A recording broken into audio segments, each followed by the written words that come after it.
Kicking it with Kay and Clay. Kicking it with Kay and Clay. Kicking it with Kay and Clay. Kicking it with Kay and Clay. Hey, what's up, everybody? Thank you again for tuning in to Kicking It with Kay and Clay. I am your girl, Kay Marie, and y'all know Clay is behind the scenes, the technical guy, so that's why you have me. All right.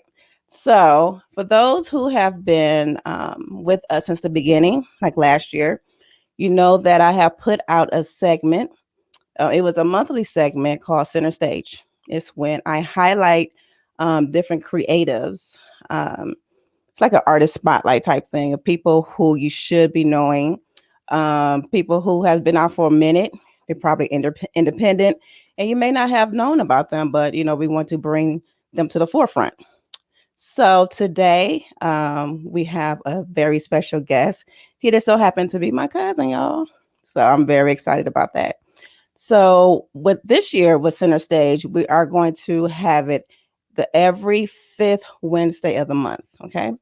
So it's March. Hi. And I hope you've been enjoying the self-care series. And this is a treat, our Center Stage. And, again, if you are an artist of any kind, a rapper, a singer, we have directors and filmmakers and actors and actresses, painters and tattoo artists, any type of creative field, you are welcome here. Just DM us either on Facebook or Instagram, or send us an email saying that you are interested in, showing your project. So, again, we are just very excited about today. And again, this is our first one of the year. And so, without further ado, let me introduce today's guest. Tyrone comes from a creative family. His dad was in a band. His mom was a dancer. His older sisters both took up singing and performed at college level.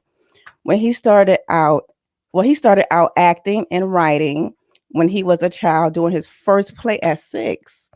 I don't know if I remember that. I know I went to one of his plays. I do remember that. He enjoyed the spotlight ever since and continued to do plays well into high school.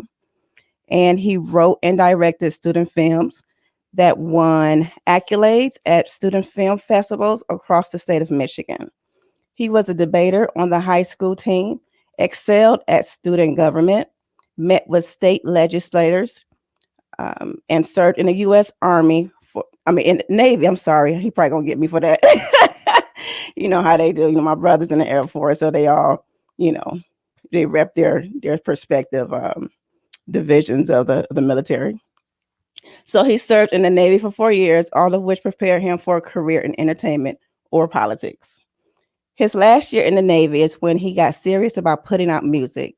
When a couple of remixes he put out with a friend got positive reception, he said it's time to go solo and has been pushing forward ever since. So, ladies and gentlemen, welcome Tyrone. Hey, Tyrone. Hey, What's what's up? What's going what's on? up? What's up, cuzzo? I'm so proud of you. Thank you. Appreciate that. All I'm right. proud of you too. Oh, Proud of the thank show you. that you're doing, your podcast, and you've been consistent with it, and Yeah, it's good. thank you. Thank you so much. Like I said, this is Center Stage, and this is just for creatives. And me being a creative myself, and Clay as well, we just want to just give back and help people just showcase their talents. And I'm glad that you are on this show today. Yeah, I'm glad I'm here too. Can't wait to Yay. have a little conversation. See what we talk Yeah. about. Because this is all new to me. You're rapping. I'm Right, like, right. y'all been knowing him since he was a baby. Okay. I was Uh huh. there. Even Clay was there at the hospital when my auntie gave birth to him. So this is like, whoa. Right, right. Caught a couple Okay. people off guard. Right. Hmm. Right. Cause we like, what? Tyrone. Okay. And he's good, y'all. I don't care if I known you for a long time, you're family. I'm just not going to be vouching for everybody. I'm just not. Right, So right. you No, got to that's have true. talent. Right. You have to have talent. It's like, I love you, boo, but keep trying, keep trying on that. But Exactly. Keep practicing. right. Practice make perfect. But yeah, so you guys, he's very talented. I cannot wait, a little bit later in the episode to show you his video, and those who are listening only, like on Spotify and iHeartRadio and other audio only platforms, you guys going to want to look at our YouTube page, Kicking It with Kay and Clay, and look at the visual, okay, when that time comes. So Tyrone, I had to be careful not to call you your nickname. Okay. Right. Exactly. You probably gonna slip up though. Oh Gonna no, I'm slip gonna up. try not to. I'm gonna try not to.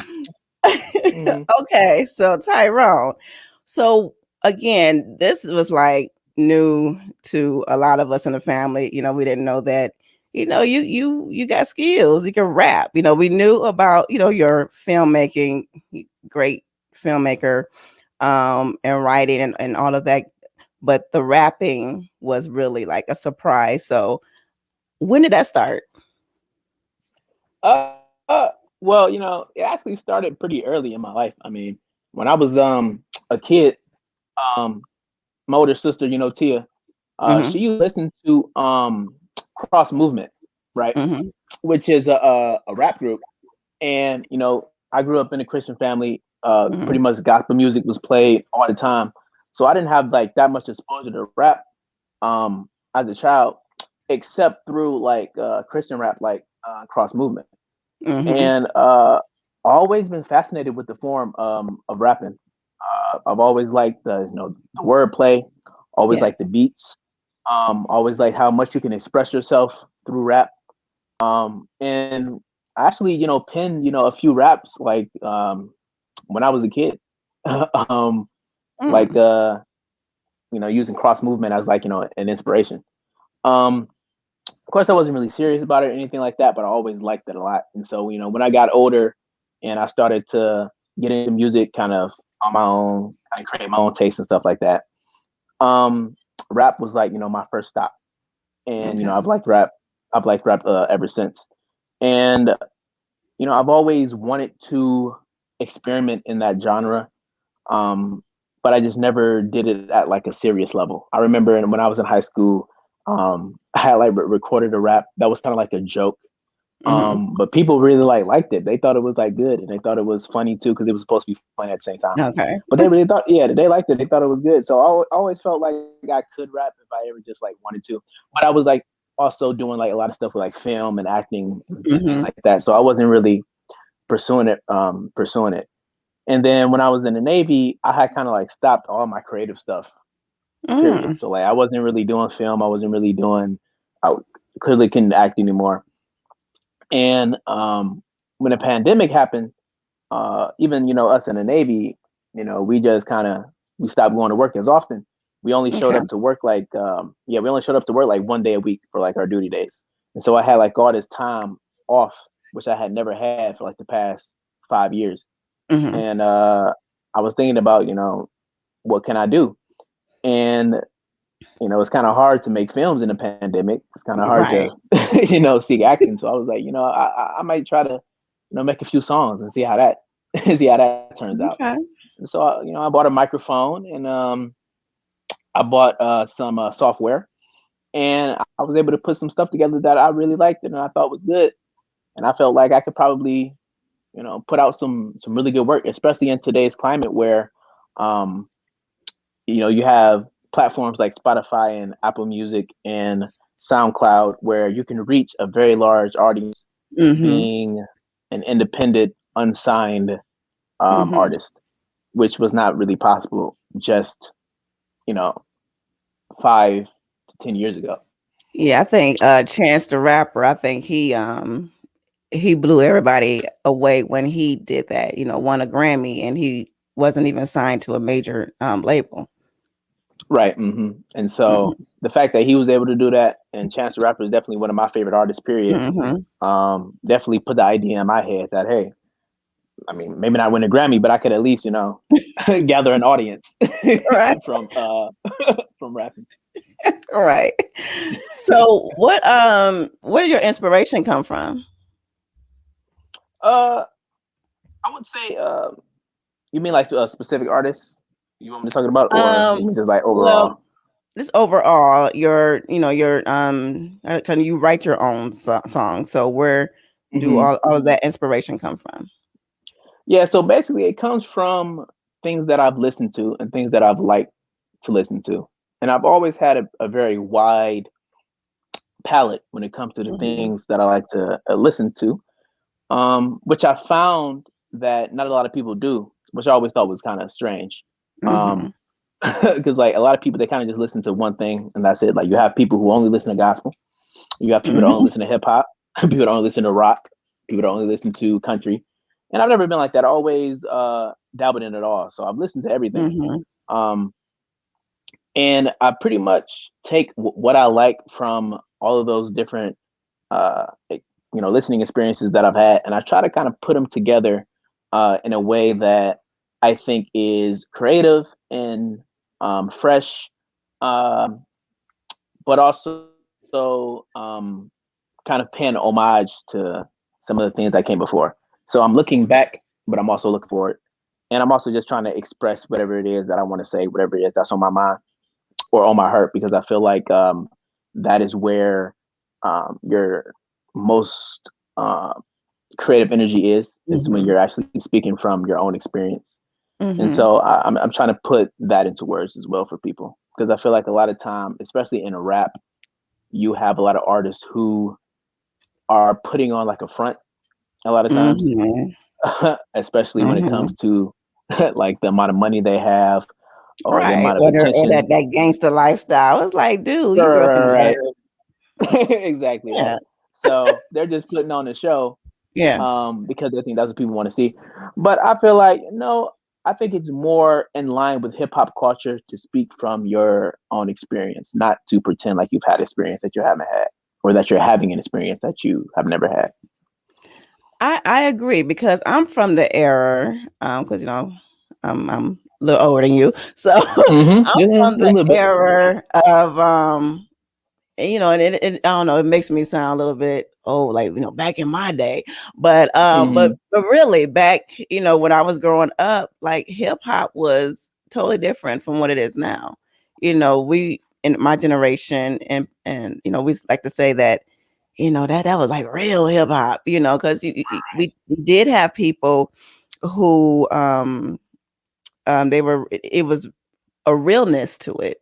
It wasn't so much fakeness like what you were talking about just now, but it was birth out of struggle. It was birth out of pain. And you had we had different genres. We had the gangster rap, we had the conscious rap, and it was like a message. So Right. yeah, I totally feel you on that, like this new stuff. And what I like about what I liked about that era too is that it was not seen as a negative to speak from those different experiences. Like it was okay if you were, let's say, um a college student or a high Mhm. school student, and you were just speaking about doing your homework like in a rap, Right, like that was right. fine, like that was okay. I mean, you look at rappers like Will Smith, right, who was the Fresh Yeah, Prince back in the day, and he spoke about being a kid and parents just don't understand and stuff like that, yeah, and that was considered hip hop and that was considered yeah, fine. But I feel like if you make a song like that today, a lot of people will say like, oh, it's corny or something like that, yeah, or it's yeah. cheesy or this and that. And really what they're saying is that it doesn't fit into a certain type of hard gangster narrative type of a mode that a lot of hip hop artists feel like they have to fit into. And I feel like I'm of the tradition where I want to go back to Mm, anybody can make a hip hop song. Like, there should not be a archetypal figure that can make a right, hip hop song, which is like the gangster or the person from the right, street, um, or the drug dealer. Like, no, right.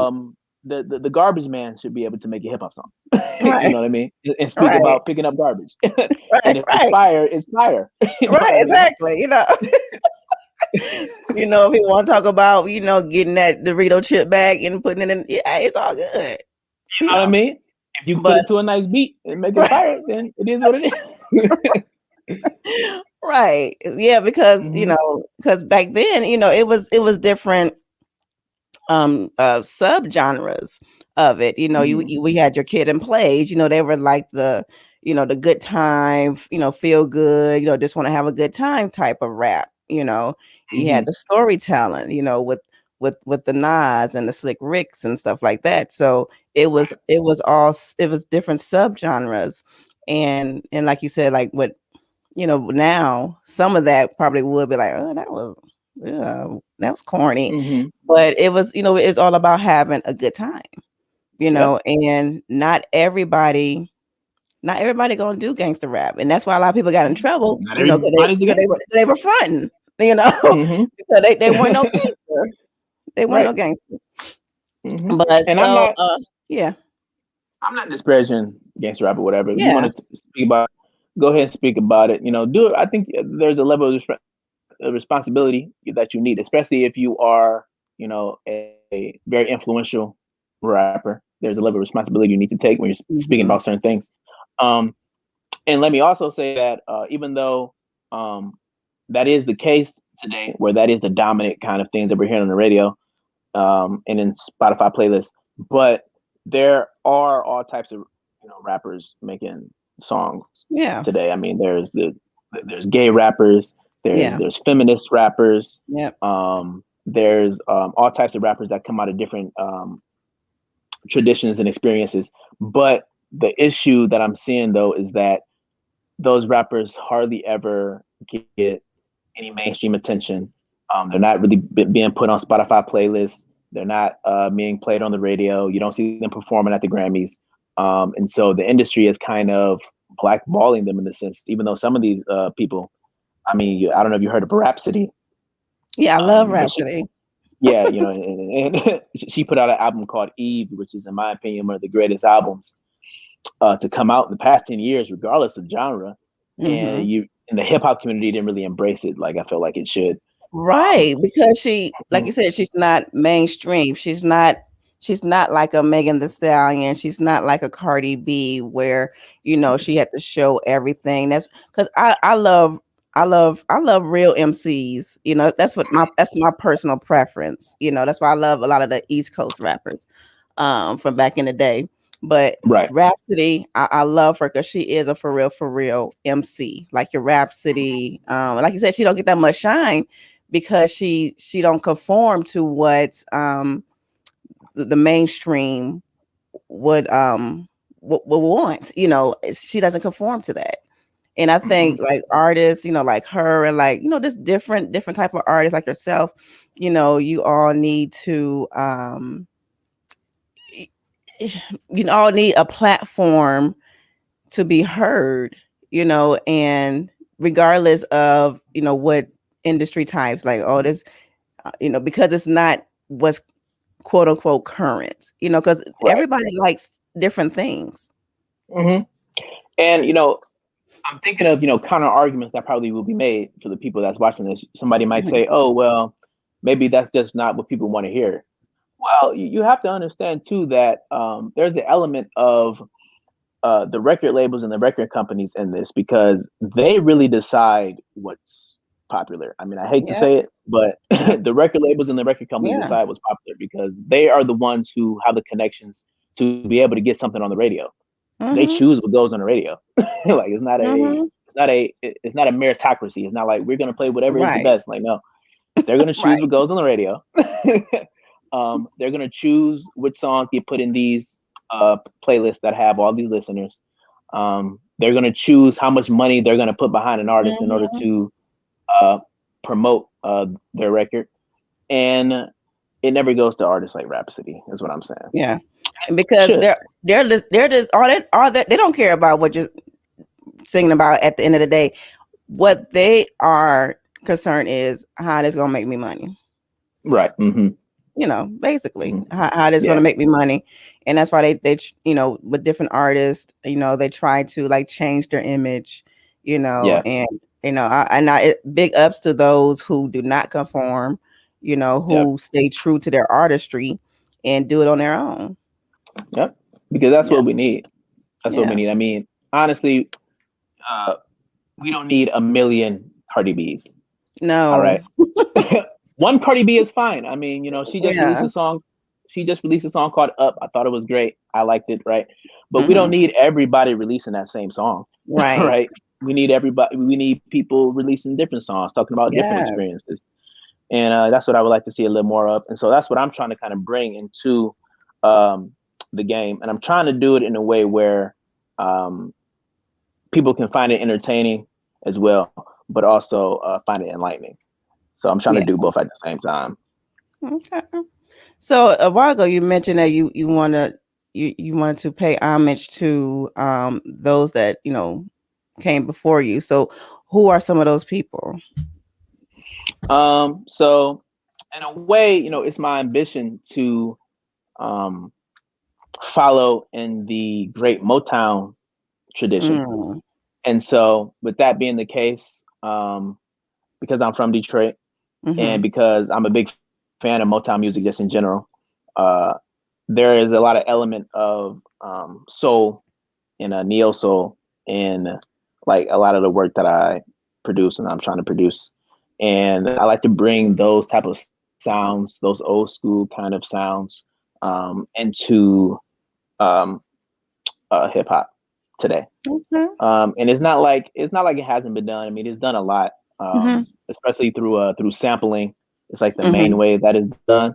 But I don't kind of want to do it through sampling. I want to do it through kind of like live performances, where instead of mm, having like sampling like a Marvin Gaye record, have someone actually come in and sing like Marvin Gaye on the track with you, and okay, instead of just doing the sample thing. And okay, yeah, and I know sampling is a big thing in hip hop. Has always been a big thing. It's kind of yeah, what what created hip hop. The idea of, all right, we're gonna take this old record, um, to take a piece out of it, put it on a loop, and then mm-hmm.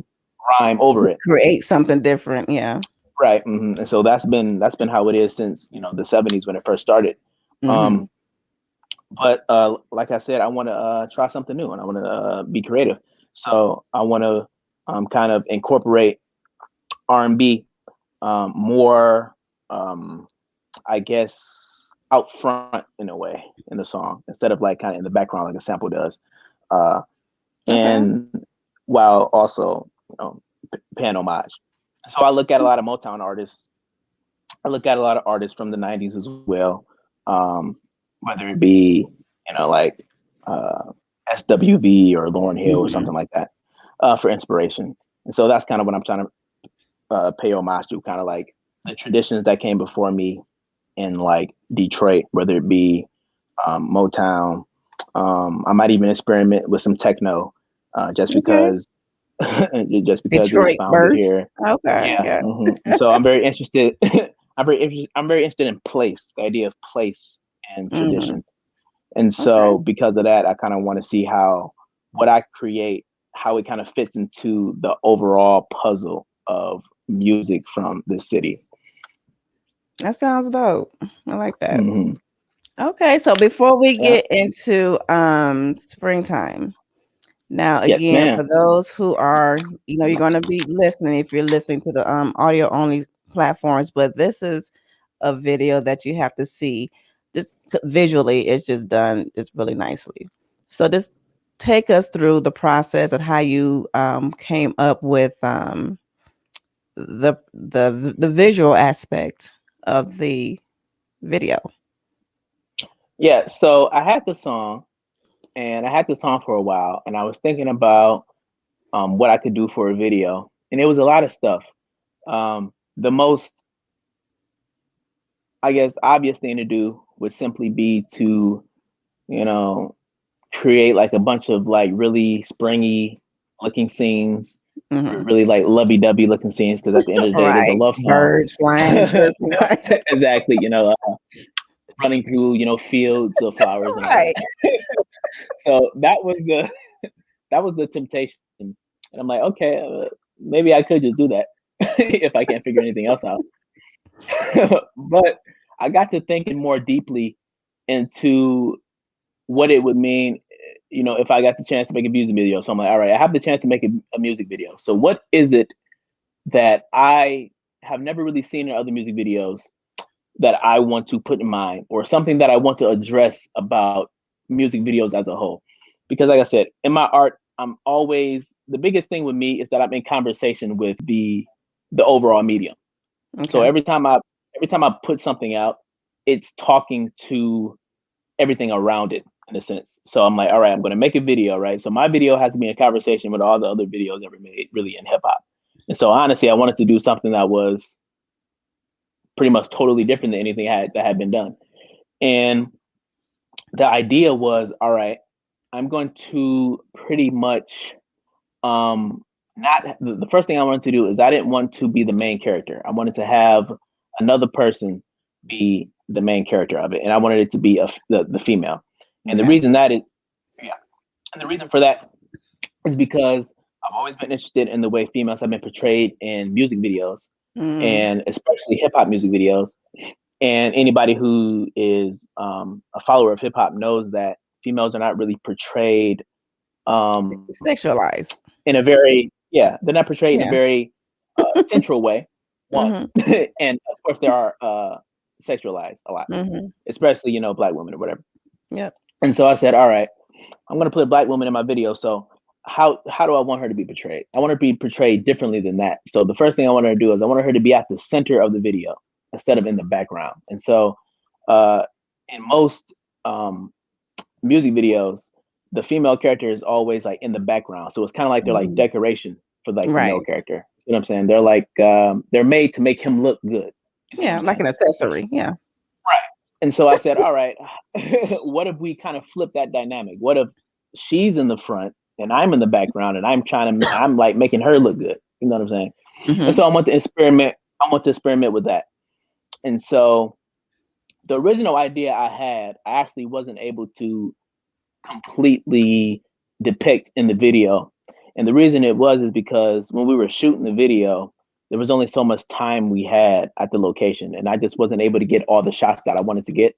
So Okay. because I couldn't get certain shots, I wasn't able to edit it the way I wanted it to edit it. So originally, the way I wanted to edit it was, the idea was that we have this character who's a female character, and she's basically listening to the song, right? And she's kind of, she's her own person. She's the star of the show. She's listening to the song. She's in her own world, just like anybody else when they're listening to a song that they like. Mhm.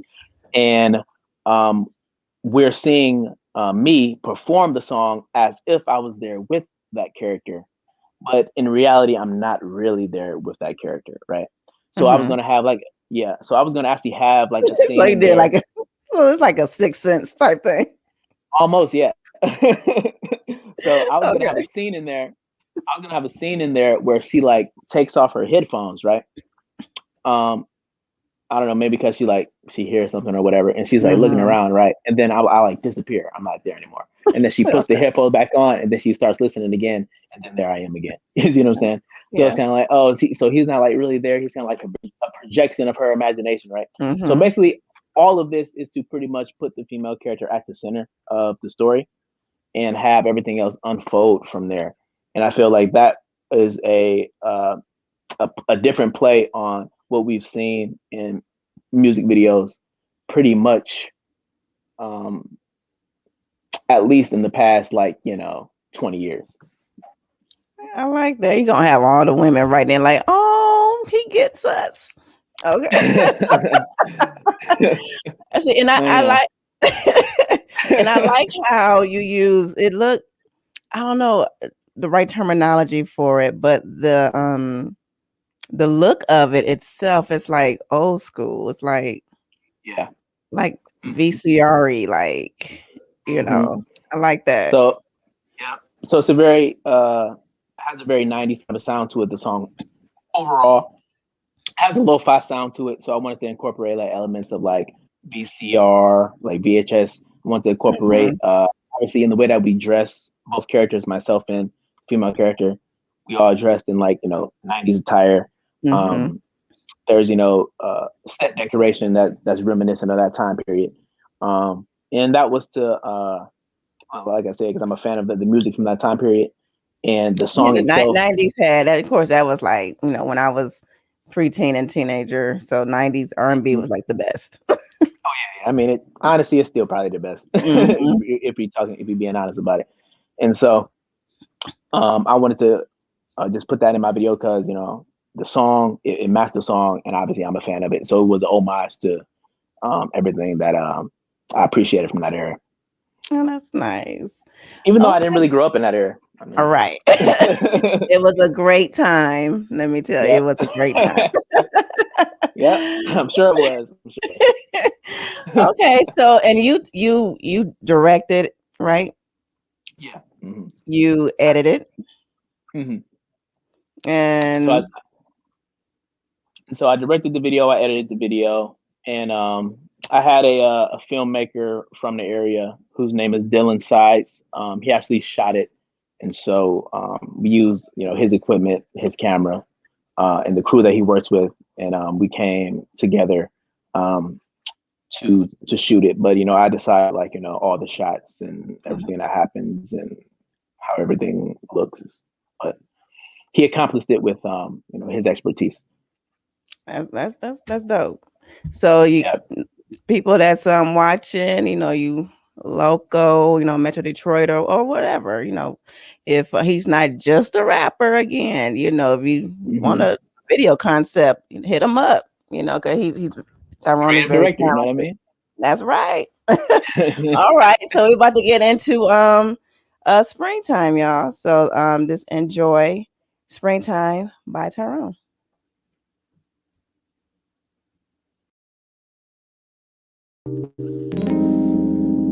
All right, all right. Y'all ready to go? Get a mic check. Mic check, mic check. Yeah. All right. 1, 2, 3, go. When I'm thinking of you, everything feels so new. And everywhere I go, it's springtime. When I'm thinking of you, everything feels so new. And everywhere I go, it's springtime.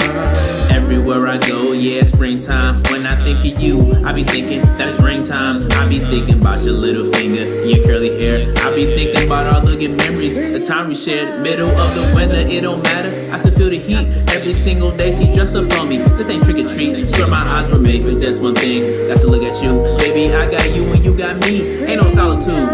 Yeah. When I'm thinking of you, everything feels so new. And everywhere I go, springtime. When I'm thinking of you, everything feels so new. And everywhere I go, springtime. I wanna be where you wanna be. I wanna teach you to go be all that you can be.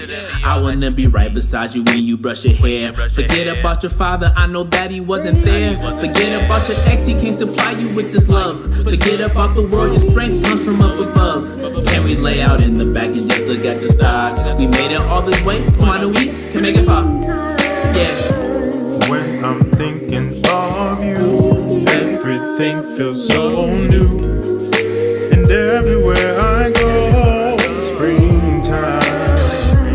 When I'm thinking of you, everything feels so new.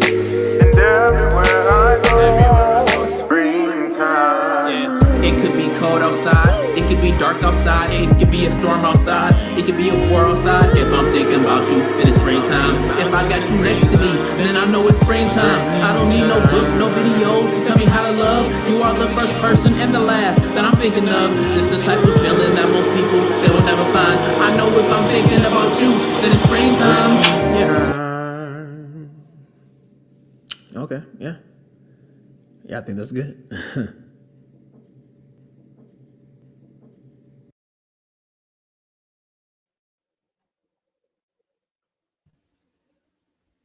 There it is. There it is, y'all. That was so dope. And we need to mention background vocals.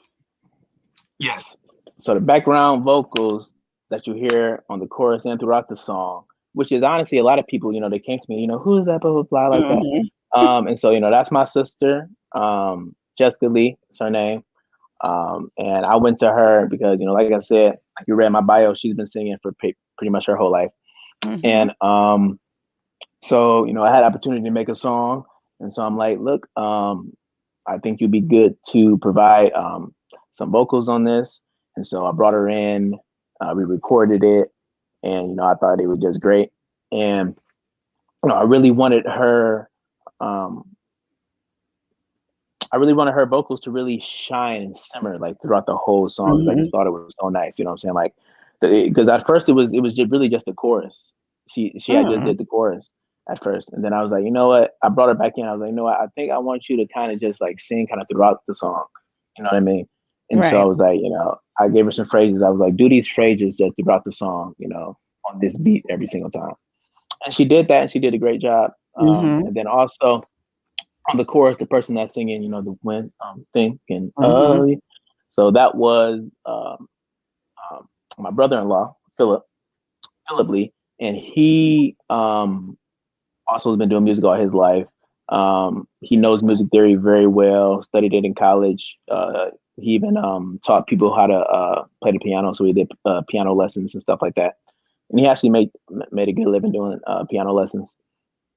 And I brought him in. And the cool thing about bringing both of them in is the chorus was actually different. It had a different melody when I brought it to them. Mm-hmm. So, yeah, so it was a completely different melody that I had came up with, that I had wrote. And I brought it to them, and then they came up with the melody that you hear in the song, which I actually liked better than the one that I came up with. Okay. And so, so they actually had a part in writing like the melody of the chorus as well. And so that's very dope and very awesome. And I always give them credit for that. So Yes. yeah, I'm glad they were able to contribute because they really made, they really made it special. They was able to give it that vibe that I wanted it to have. Yeah, they sure did. And I think when I went on your I don't know if it was I know it was on YouTube or something. It was one of the social medias. Someone said that like oh he's like the new Nate Dogg. So Yeah. and Clay he loves the vocals too on it. He really loved it. Hmm. Yeah. So Yeah, there it you was go, really nice. y'all. It did. Springtime. So where can they get it? So they can get it on iTunes, and I start with iTunes because it's 99 cents if you want to support. So if you want to support, go ahead on iTunes for 99 cents. Download Springtime. But if you're not quite convinced yet, and you just want to be a passive listener, that's 100% fine too. Because I do have it available on Spotify, and I have it available on Apple Music, Amazon Music, Tidal. Even though most people don't use those, but if you happen to be one of the people that do, you can find us on there as well. Okay. So go ahead and download it, add it to your playlist, Yes. and if you're on Spotify, follow me on Spotify because I'm going to be releasing more songs too in the future. Awesome. And if you want to just see what he's up to, you can follow him on Instagram and Twitter with the handles. It's 2 underscores Real Tyrone, and on Facebook at Real Tyrone Music. Yeah, just follow him. Bombard his Instagram and Facebook page. Mm-hmm. Well, I Yep. know like the younger Damn it if people, you need right. And it's to. more Instagram with the younger folk, but older folk like me, we I mean I'm on both, but still a lot of on Correct. Facebook. But we still, my age, we still we like hip hop. We still like listen to rap and all that kind of stuff. So we just Mm-hmm. selective in what we listen to nowadays. Well, y'all But got better taste, honestly. right. So y'all just hit him up. Yeah, he is definitely one to watch. Love your style, Tyrone. And I'm excited about your future. I'm excited about your more projects, and I'm looking forward to it. And thank you so much Thank you. Thanks for for having me on. coming. Yeah, thanks for, coming on and just talking with the audience and yeah, I'm glad that more people now will be exposed to your music and you as an artist. So, thank you. Absolutely. All right, y'all get that springtime, okay? That's my fam. Y'all get it. The whole project, get that. Download that. We need to support one another. We need to support independent artists. We need to support, our black artists. We just need to support. It's very important, okay? All right. So everybody, thank you so much. Until the next center stage. What about 3 months from now? Good. Yeah. Thank you. And go out and get that springtime. Thanks, Tyrone. No problem. Take All care. right. Okay. Bye-bye. Picking it with Kay and Clay. Picking it with Kay and Clay.